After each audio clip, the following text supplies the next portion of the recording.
오늘부터 요한복음 강해를 시작합니다. 제가 이미 예고 드린 대로 요한복음이 어떤 책이냐라고 저에게 물어본다면 한마디로 저는 이렇게 얘기합니다. 생명의 책이다. 이렇게 말씀드릴 수 있을 정도로 생명에 대한 이야기로 가득 차 있는 게 요한복음입니다. 저희가 앞으로 한 두세 번에 걸쳐서 요한복음의 전체적인 그 성격, 의미, 요한복음이 차지하는 여러 가지 내용들을 같이 생각해보고 난 후에 이제 강해 말씀으로 들어가려고 하는데요. 그 첫 시간으로 제가 생명에 대해서 살펴보려고 합니다. 성경은 생명을 뭐라고 이야기하고 있나? 우리가 뭐 생명이라는 건 너무 많이 들어서 알고는 있지만 성경에서 뭐라고 생명을 이야기하고 있냐라고 물어본다면 딱히 이렇게 얘기할 거리가 아마 마땅치 않을 겁니다. 그만큼 우리가 생명이라는 주제가 굉장히 중요하고 핵심임에도 불구하고 우리가 생명이라는 단어를 직접적으로 다루지는 않았었습니다. 그래서 이번 기회를 통하여 생명의 의미가 무엇인가 하는 것을 잘 깨달을 수 있기를 바랍니다. 오늘 제가 이 시리즈를 시작하며 타이틀로 삼은 시리즈의 이름이 슬기로운 생명 생활입니다. 그래서 생명이 무엇인지를 먼저 알고 시작하는 것은 이 시리즈를 이해하는데 뼈다가 될 뿐만이 아니라 첫 단추를 잘 깨는 일이 되기 때문에 그래서 생명이라는 말씀을 먼저 전하고자 합니다. 그래서 따라서 오늘 말씀의 제목도 영원한 생명의 초대라고 그렇게 말씀의 제목을 정했습니다. 성경은 생명을 뭐라고 얘기하고 있나? 특별히 요한복음에서 생명은 어떻게 이야기되고 있나? 뭐 이와 같은 것들이라고 한다면 생명의 삶은 어떤 건가? 라는 것을 우리는 연결해야 되겠죠. 생명의 개념이 무엇인가를 아는 것도 매우 중요하지만 개념을 알았으면 우리가 그럼 이 생명적인 삶을 산다는 건 어떻게 사는 것인가? 이런 것도 우리에게는 가장 중요한 요소 중에 요소입니다. 자, 그러면 먼저 성경에서 생명을 무엇이라 말하고 있는가? 한마디로 성경에서 생명은 생물학적인 생리적인 현상만을 갖고 생명이라고 이야기하고 있지 않습니다. 한마디로 얘기하면 영적이고 신학적인 의미에서의 생명입니다. 영적인 의미에서의 생명의 개념을 사용하고 있습니다. 따라서 단순히 육체적인 존재, 소위 사람이 죽었다 살았다 했을 때 그 생명이 있느냐 없느냐 그런 단순한 생리적인 기능을 넘어서고 있다. 그러면 한마디로 성경은 생명을 뭐라고 하고 있느냐? 생명의 스타트는 굉장히 중요한 거예요. 하나님과의 관계입니다. 그게 생명이에요. 생명은 하나님과의 관계입니다. 그리고 영혼의 상태를 의미하는 게 생명이에요. 단지 육체적인 육신이 살아있다 죽었다라는 것에 이 생명만을 이야기하고 있지 않습니다. 따라서 성경의 생명은 뭘로 연결되냐면 영원성으로 연결됩니다. 영원하다. 그래서 이 영원하다라는 말과 짝을 이루는 말이 뭐냐면 영생이라는 말입니다. 영원한 생명. 이렇게 연결이 됩니다. 따라서 이 영원한 생명, 영생의 의미는 또 뭐하고 연결이 되냐면 구원의 본질입니다. 하나님께서 예수 그리스도를 통하여 우리를 구원해 주시는 본질이 뭐냐면 우리에게 생명을 주시려고. 그러니까 그 생명은 단지 우리가 이 땅에 사는 동안에 숨이 붙어 있다 떨어졌다 이런 의미가 아니라 영생이에요. 그 영생은 뭐라고요? 한마디로 표현하면 하나님과의 관계입니다. 하나님과의 관계가 설정되어 있지 않으면 생명이 있다라고 이야기할 수 없어요. 그러니까 다시 말하면 이런 거죠. 우리가 살아있으되 하나님과의 관계 속에서 있지 않은 나의 존재는 생명이 없는 존재. 그냥 육신적인 존재입니다. 물리적인 존재입니다. 세상의 존재입니다. 따라서 생명이라는 의미를 그렇게 잘 이해할 수 있기를 바랍니다. 단순히 살아있는 상태가 아니라 하나님 안에서 완전한 존재로 살아가는 상태, 그거를 생명이다. 이렇게 성경은 이야기하고 있습니다. 그러면 먼저 살펴봐야 될 것은 왜 이렇게 이야기하는가? 첫째, 생명의 기원입니다. 창세기 2장 7절에 보면 하나님의 창조 행위로부터 생명, 우리의 인간의 생명이 시작돼요. 창세기 2장 7절에 보면 이렇게 기록되어 있어요. 여호와 하나님이 땅의 흙으로 사람을 지으시고 흙으로 사람을 지으셨다라는 걸로 끝나면 우리가 생명이라는 이야기를 거기에 더 이상 이야기할 수 없어요. 근데 성경은 하나님이 흙으로 사람을 지으셨다라고 끝내지 않고 그 뒤에 말씀을 이어가요. 뭐라고 이어가냐면 생기를 그의 코에 불어넣으시니 비로소 사람이 생명이 되었다. 이렇게 성경은 창세기 2장 7절에 기록하고 있어요. 그러니까 이것만 놓고 보면 사람은 어떤 존재다?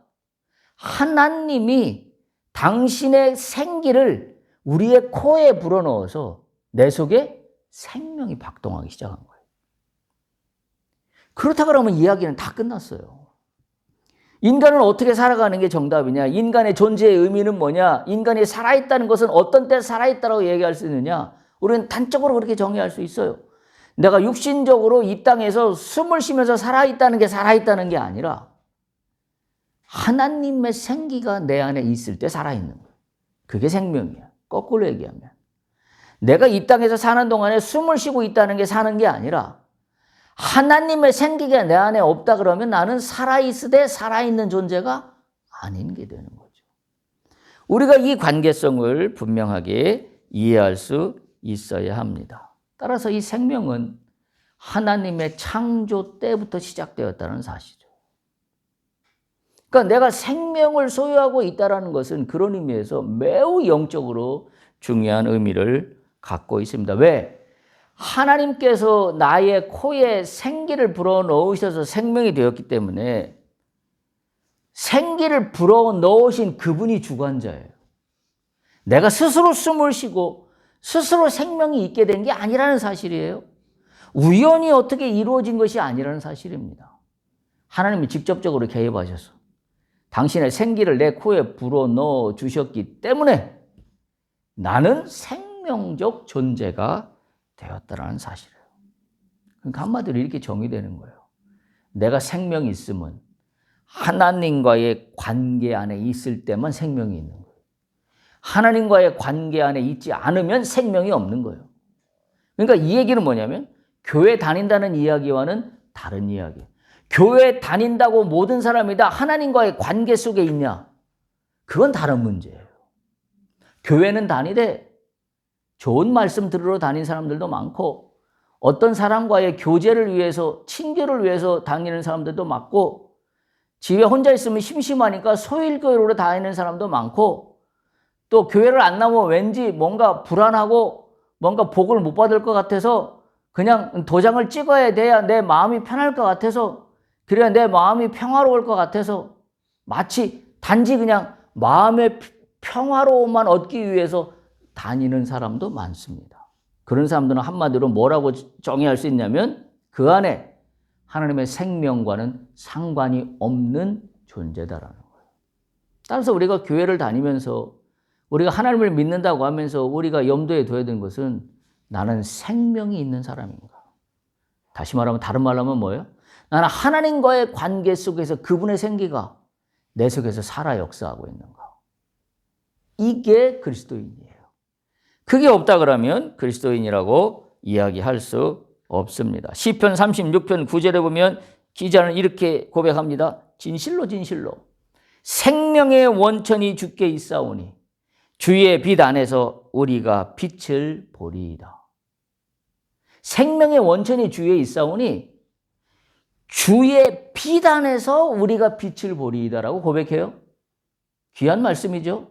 내 스스로 생명이 있어서 내 스스로 빛을 보리다가 아니라 주의 은혜로 말미암아 나에게 생명이 주어졌으니 주님의 빛 안에 있을 때만 나는 빛입니다. 이런 이야기.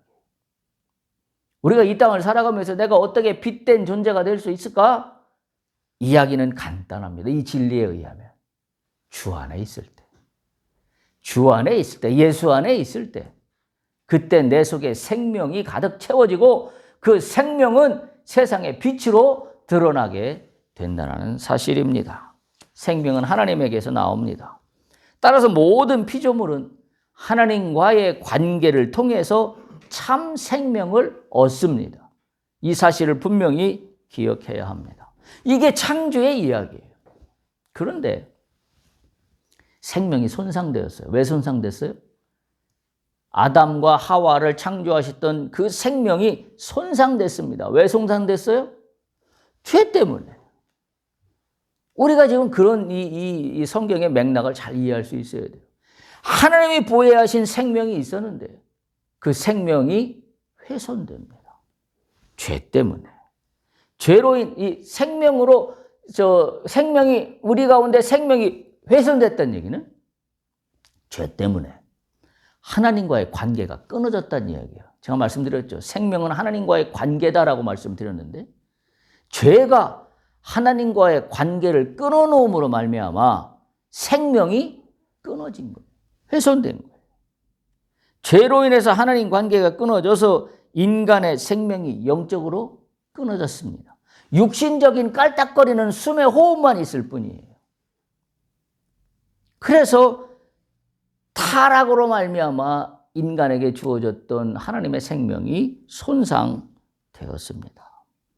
결국 그 일로 말미암아 창세기 3장 19절에 보면 너는 흙이니 흙으로 돌아가리라 라고 하나님이 말씀하십니다. 이 얘기는 뭐냐면 육체적인 죽음뿐만이 아니라 영적인 죽음도 동시에 하나님이 말씀하고 계십니다. 그러니까 성경적으로 죽음은 이렇게 이해하면 돼요.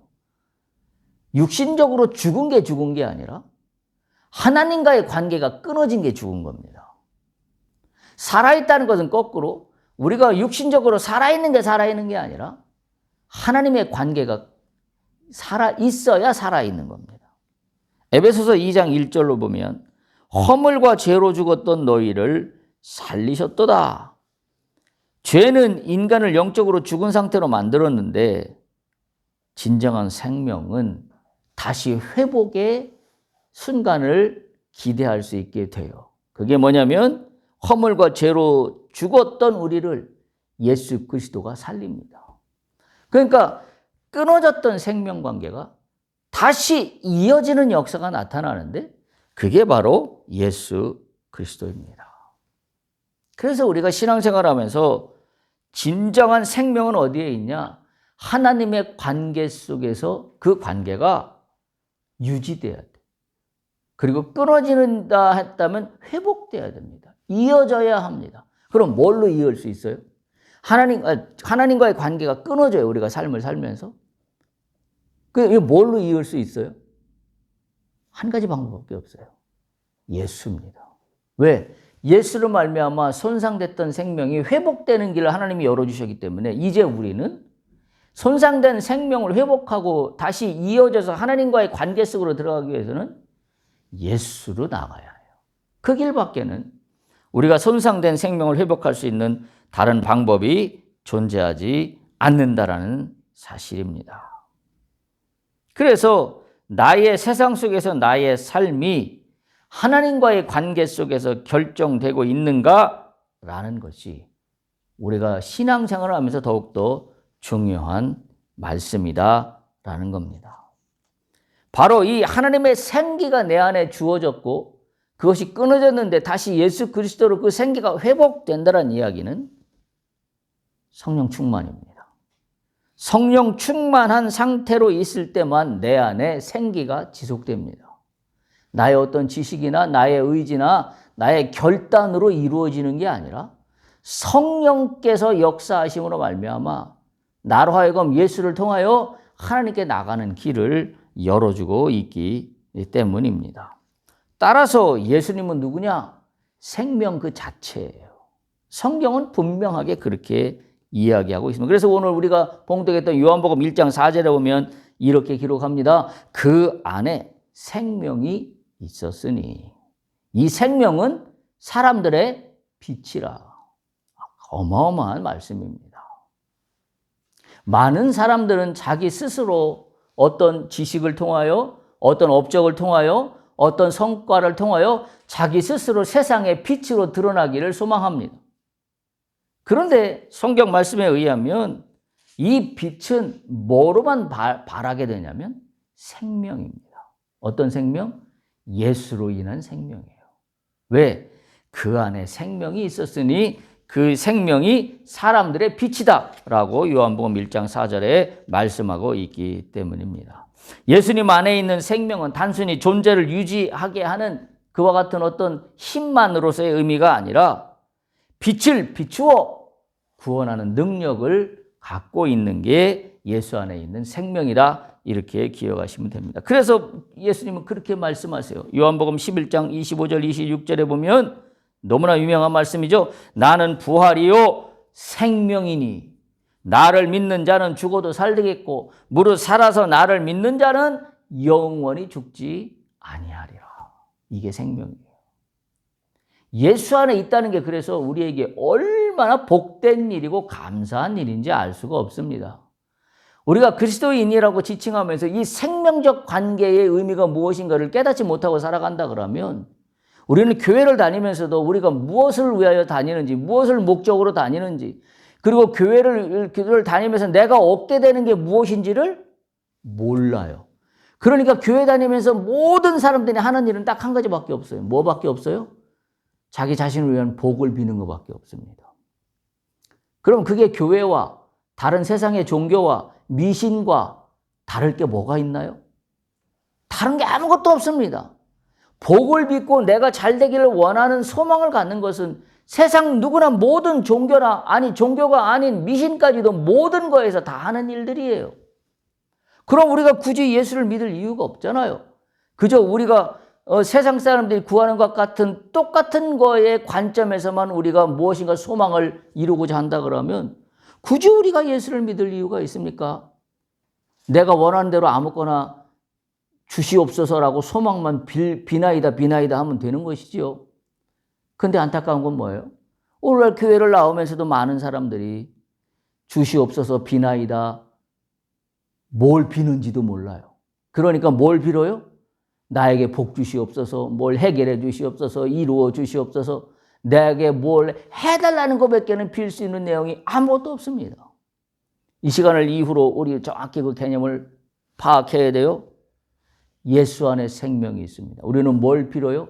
예수와의 관계 속에 있음으로 인하여 생명을 얻게 되는 거예요. 그게 우리가 비는 목적이고 최우선순위예요. 그 생명 가운데 있을 때 어떻게 된다고요? 빛이 비추게 된다. 그러니까 그 생명 가운데 있을 때 하나님이 나에게 필요한 것들을 채워주셔서 비추게 되는 거예요. 세상에서 일도 이루어지고 사업도 이루어지고 꿈꾸는 것들도 이루게 하시고 그게 그냥 아무 뜬금없이 이루어지게 하는 게 아니라 예수 안에 붙어 있어서 생명관계에 있으면 풀어지게 하는 하나님의 역사예요. 근데 많은 사람들이 이 원리를 모르고 풀어지게 하는 것만 달라고 한다라는 사실 앞에 우리가 놓여 있다라는 겁니다. 이 생명은 죽음을 이기고 생명을 주시는 거예요. 그래서 나는 부활이요 생명이니 나를 믿는 자는 죽어도 살겠고 무릇 살아서 나를 믿는 자는 영원히 죽지 아니하니라. 이 말씀을 그래서 하고 있는 겁니다. 따라서 예수님은 생명의 길이에요. 그래서 요한복음 14장 6절에 보면 너무나 유명한 말씀이죠. 오늘 우리가 봉독한 말씀이기도 합니다. 나는 길이요 진리요 생명이다. 길이요 진리요 생명이다. 이 얘기는 뭐예요? 길과 진리와 생명은 똑같은 말입니다. 길 이꼴 진리요 진리 이꼴 생명입니다. 이꼴 누구라고요? 예수 그리스도. 예수 그리스도는 길이요 진리요 생명이니. 그러니까 생명이라는 말을 우리는 이렇게 이해해야 돼요. 숨을 쉬는 게 생명이 아니라 예수로 말미암은 길이 생명이다. 예수로 말미암은 진리가 생명이다. 내가 이 땅을 살아가면서 뭘 추구해야 될 것인가? 예수로 말미암은 생명으로 나가면 예수가 제시하는 길이 열릴 것이요 예수가 제시하는 진리가 내 삶 가운데 펼쳐지리라. 할렐루야. 우리가 이 믿음을 가져야 돼요. 이게 생명으로 나가는 크리스찬의 모습입니다. 그러면서 이렇게 말씀하시죠. 나로 말미암지 않고는 아버지께로 올 자가 없느니라. 그러면 아버지께로 안 나가면 복도 없어요. 복의 근원이 하나님이시잖아요. 복을 주시는 분도 하나님이시요 은혜를 베푸시는 분도 하나님이시요 우리를 당신의 은혜 가운데로 끄집어 들이시는 분도 하나님이신데 아버지께로 나갈 방법이 예수로 말미암지 않고는 나갈 방법이 없대요. 그러면 예수로 말미암지 않고 아버지께로 나갈 방법이 없다는 얘기는 다른 말로 표현하면 뭐예요? 나는 생명도 잃어버리고 길도 잃어버리고 진리도 잃어버린 상태입니다. 그게 요한복음 14장 6절 말씀의 의미가 되는 것입니다. 또한 요한복음 10장 10절에 보면 이렇게 예수님이 말씀하세요. 내가 온 것은 양으로 생명을 얻게 하고 더 풍성히 얻게 하리라. 우리가 풍성히 얻는 것은 예수로 말미암은 생명으로 나가는 겁니다. 그러니까 단지 우리가 뭘 주시옵소서 풀어주시옵소서 해결해 주십시오 하는 것보다 훨씬 더 저수지 같은 거예요. 이게 되면 나머지 우리의 인생에서 일어나는 일들은 다 곁가지. 그거는 목적이 아니에요. 그거는 그냥 서술적인 부분입니다. 저수지에 물만 가득 채워 놓으면 하나님께서 베푸시는 풍성한 것들이 그 가지를 통하여 우리에게 공급됩니다. 이 원리를 알아야 돼요. 예수께서 우리에게 온 것은 우리로 말미암아 생명을 얻게 할 뿐만이 아니라 더 풍성히 얻게 하신다는 이야기는 뭐예요?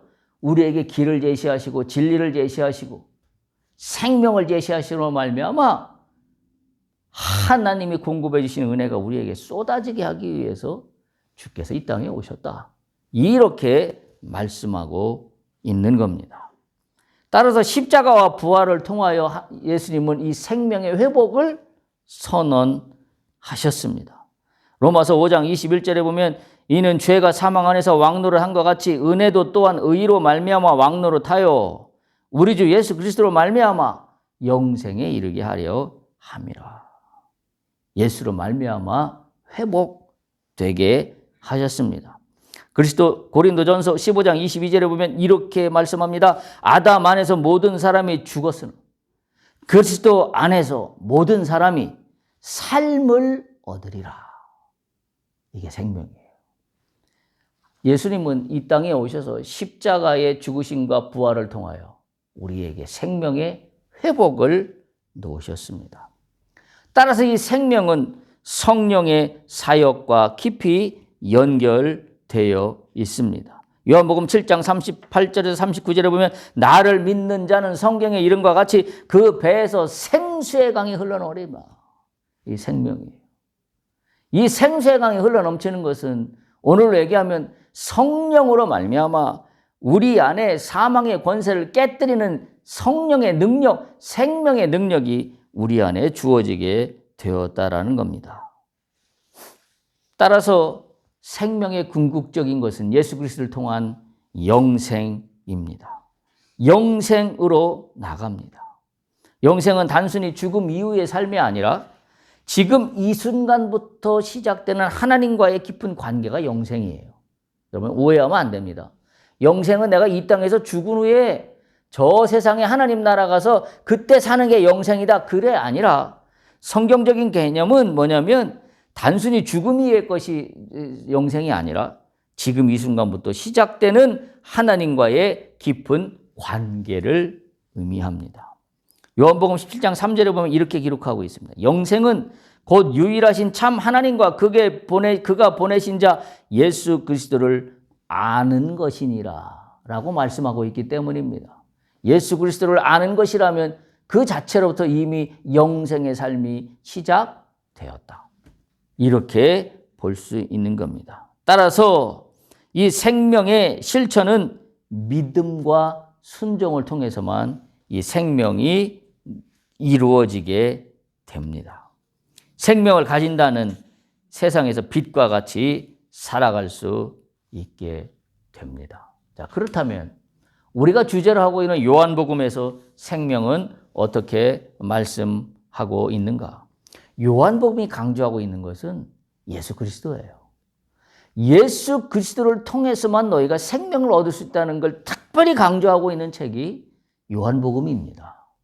그래서 우리가 요한복음을 앞으로 읽어 나가면서 우리가 최관심에 둬야 될 것은 첫 번째 예수 그리스도예요. 그리고 예수 그리스도가 뭐 때문에 오셨나? 생명을 주시기 위해서 오셨다. 이게 요한복음의 전체에 흐르고 있는 기본적인 맥락입니다. 그래서 예수 그리스도를 통해서 하나님께로부터 오는 특별한 선물, 이게 생명이다.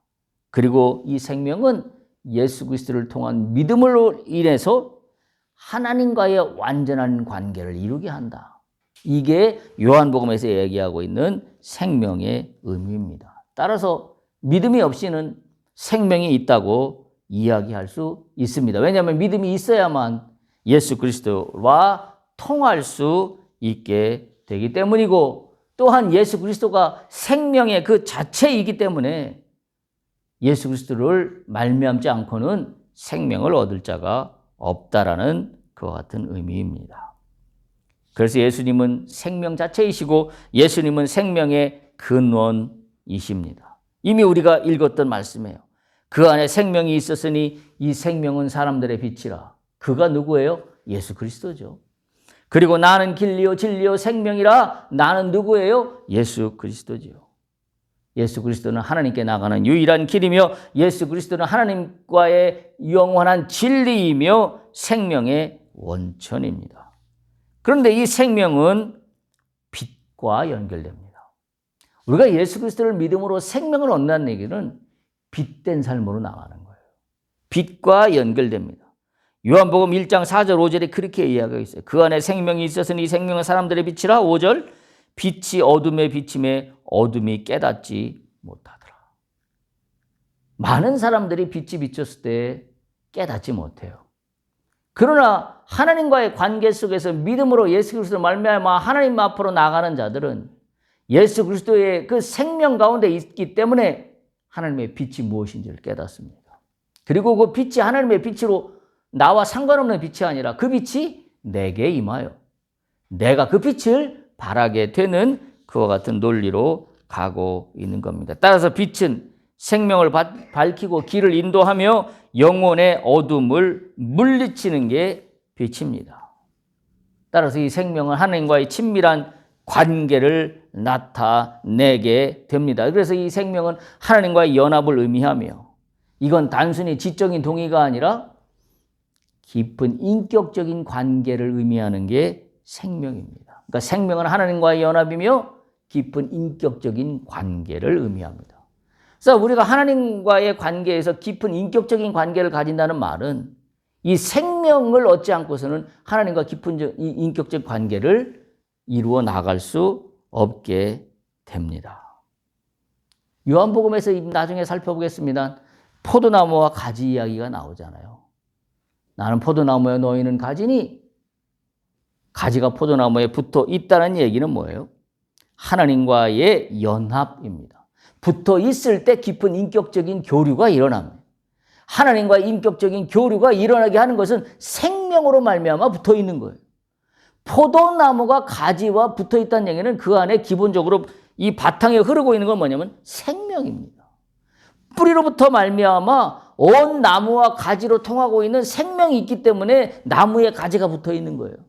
만약에 생명이 흐르지 않는다 그러면 나무에 가지가 붙어 있지 않아요. 떨어져 나가죠. 말라버려서. 그와 같은 의미에서 우리가 생명을 이야기할 수 있어야 합니다.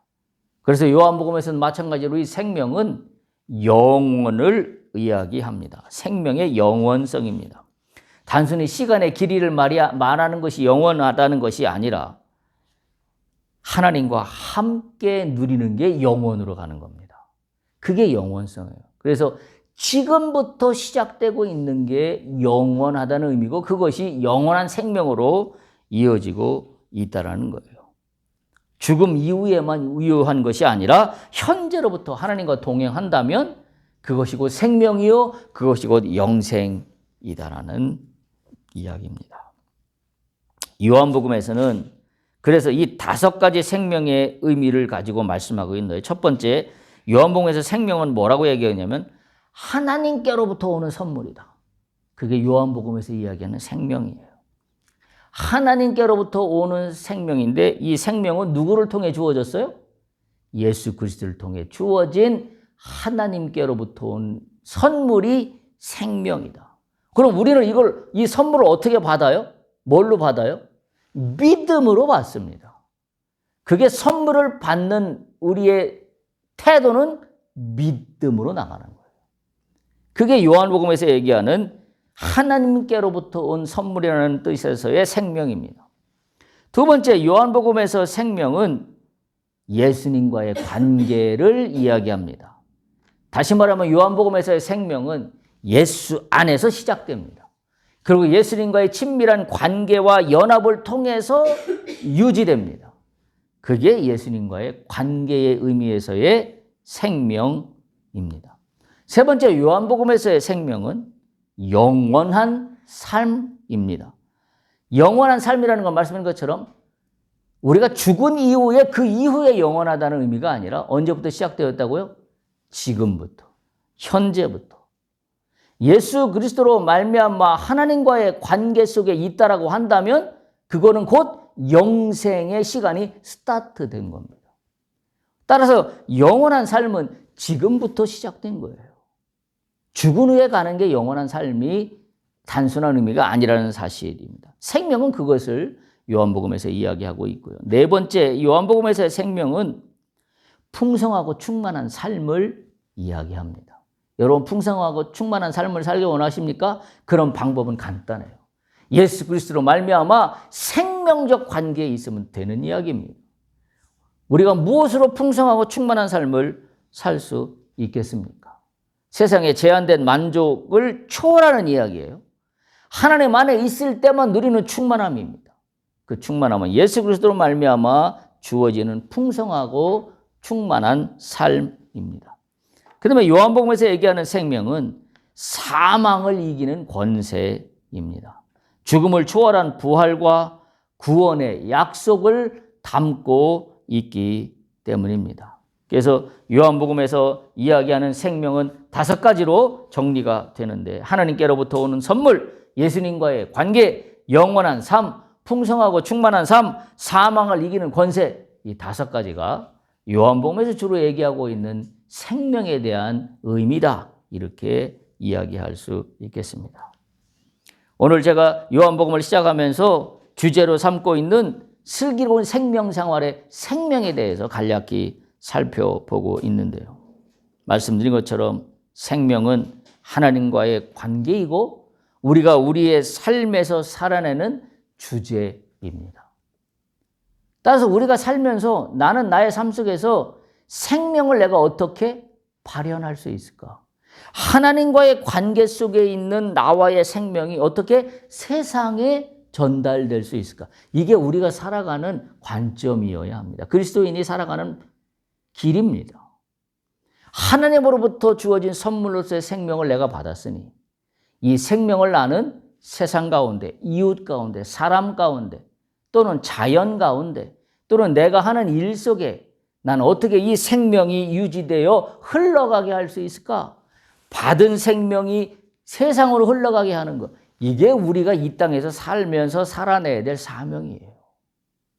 그게 생명적인 삶입니다. 요한복음에서 생명은 오직 하나예요. 예수 그리스도를 통하지 않고서는 생명은 이루어지지 않습니다. 하나님과의 관계도 풍성하고 충만한 삶도 사망을 이기는 권세도 영원한 삶도 예수 그리스도를 통하지 않고서는 이루어지지 않습니다. 그게 우리가 생명에서 놓아야 될 예수 그리스도의 우리를 향한 관계다라는 것을 우리가 분명히 이해할 수 있어야 합니다. 예수님은 생명의 근원이자 회복의 중심입니다. 이것은 우리는 믿음을 통해서만 얻을 수 있어요. 따라서 우리가 요한복음을 공부하면서 강의하면서 말씀을 들으면서 우리의 초점은 딱 두 가지예요. 예수 그리스도 그리고 믿음. 예수 그리스도와 믿음으로 주님 앞에 나가는 한 우리 속에 뭐가 그냥 주어져요? 생명이 주어져요.